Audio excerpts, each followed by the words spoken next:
U.S.'s news explained objectively in 10 minutes. This is CNN 10. I'm your anchor, Carl Azuz. Thank you for spending part of your day with us. The U.S. military is trying to determine what exactly happened during a mission on October 4th in the African country of Niger, also pronounced Niger.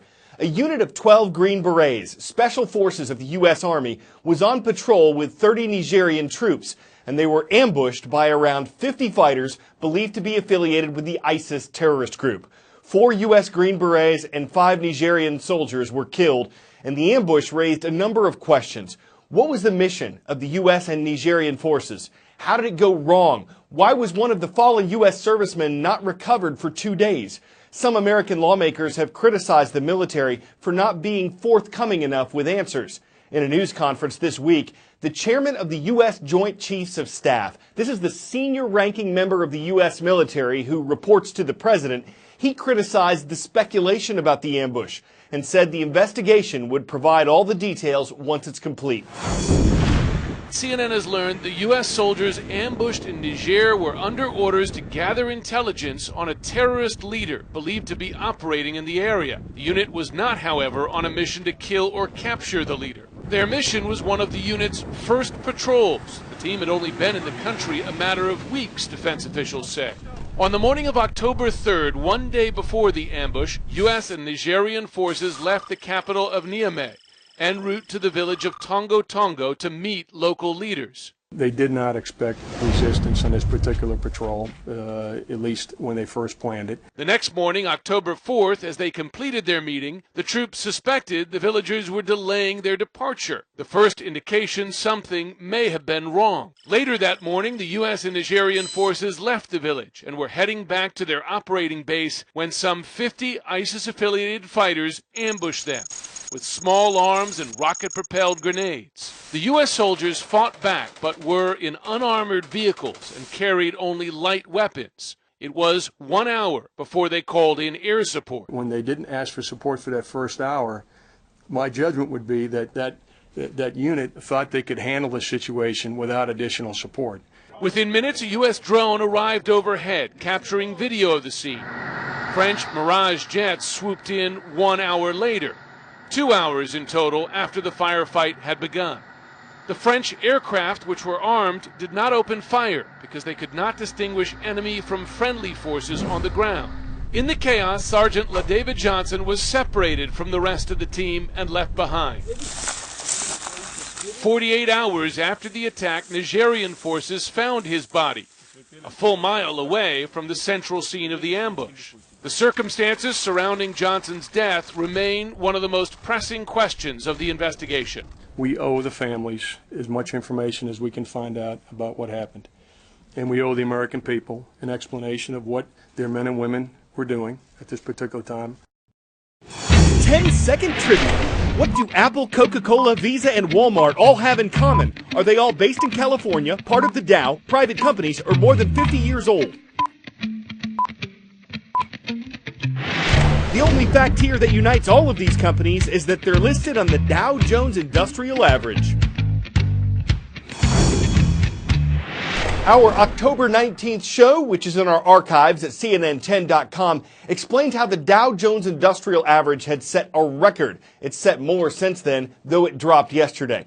The stock market's one indicator of how the U.S. economy is doing, but it's not the only one. Another is the unemployment rate, the share of the labor force that doesn't have a job. It's currently a low 4.2%, and a study out of Michigan State University predicts that hiring for new college graduates will increase this year, especially for people with associate's degrees.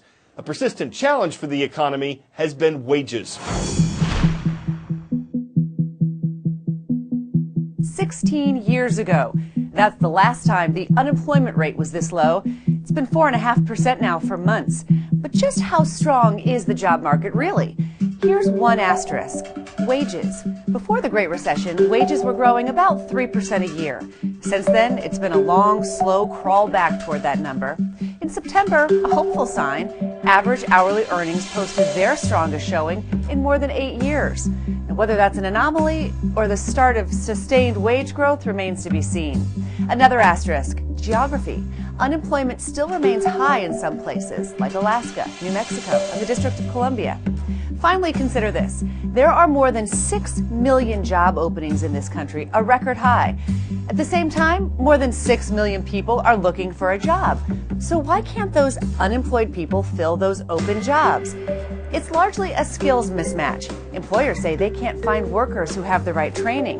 It's a problem that has plagued this job market for years. And until that's fixed, it's just one more asterisk hanging over workers. Makes sense that Rebecca Constantino would work to promote language, literacy, and learning. She has a PhD in that. And shortly after she got her doctorate in 1999, she saw something that bothered her in a wealthy part of Los Angeles, California. She says a school was getting rid of its books because it didn't have room for them in the library. So Constantino took those books to a school in a poorer part of the city, and that was the start of Access Books. For a child, the library can be a magical place. I'm officially the most awesome girl in the world. It can transform you academically, but it can also nurture you emotionally. I'm excited. This is going to be our nicest library by far. What people don't realize is that school libraries are sometimes not funded at all. We'll be full of books over here. This results in schools with outdated collections, books from the 50s, sometimes even the 30s. This only happens because we all work together.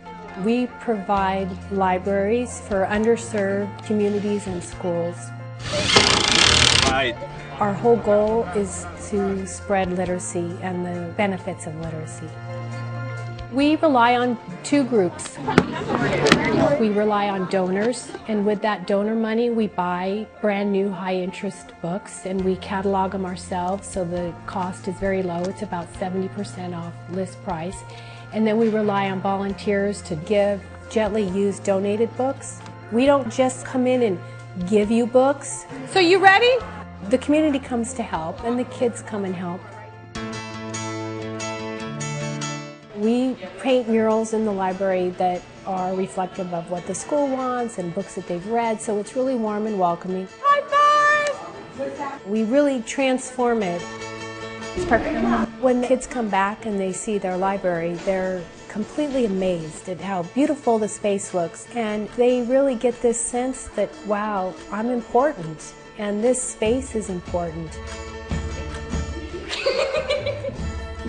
3,000 to 4,000 books came in, so that's life-changing. That's just a powerful experience for the students. You're clearly a genius. We've helped over 300 libraries. Yay, books! And we've done 40 community libraries, which means they're at a homeless shelter or a battered woman's shelter. We've distributed over 1.5 million books. I want kids to love reading. Under his breath. Reading opens up a whole new world. You learn vocabulary, you learn to problem solve, and before you know it, you know how to navigate things in life. Go up on the stairs. Really, the core of it all is books. Read.